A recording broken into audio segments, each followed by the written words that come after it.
to me, is the most important input into a color analysis process, whether it be virtually or in person.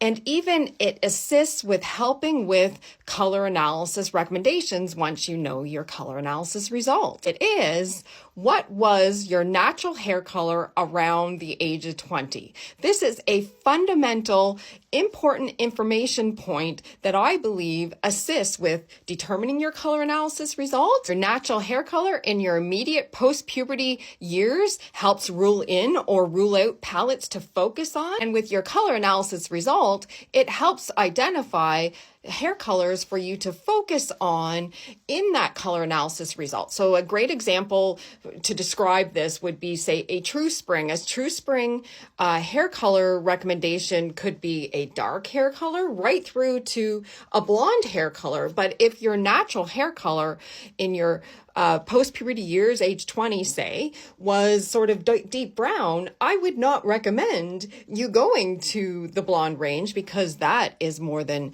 2 levels outside your natural in terms of what it ever was. Just because a hair color recommendation is in a generic list does not mean it will work for you in terms of a color analysis result. You have to look at that list of optimal hair colors for your color analysis result and use, in my opinion, what your natural was at the age of 20 as the guide to sort of stick within 2 levels of that. What about graying hair? See my hair color videos on that. I have several videos on that, along with client demos.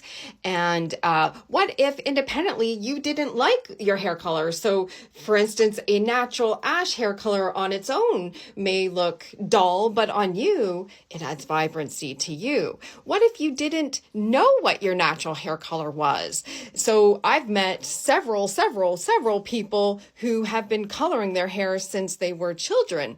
But usually I do recommend grabbing sort of the earliest picture you have with your natural hair color, and it could be age 3.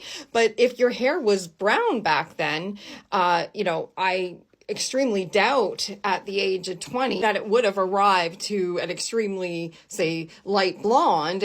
Like, that would be a rare scenario. So I think it would be safe to assume, if your natural hair color was brown at age 3, and even 6 or 7, whatever your earliest photo is with your natural hair color, to sort of carry that through to the age of 20. But let's say your hair was blonde at the age of 6, 7, whatever your earliest photo is. I think it's safe to assume, though, it probably would have naturally deepened slightly. I think some people are so quick to rule out a palette because they think, because blonde is listed as one of the optimal hair color options, and that blonde doesn't work for them, that they say, oh no, I can't be that palette. But really, it's 2 pieces of information. Is blonde in your recommended color palette hair color list?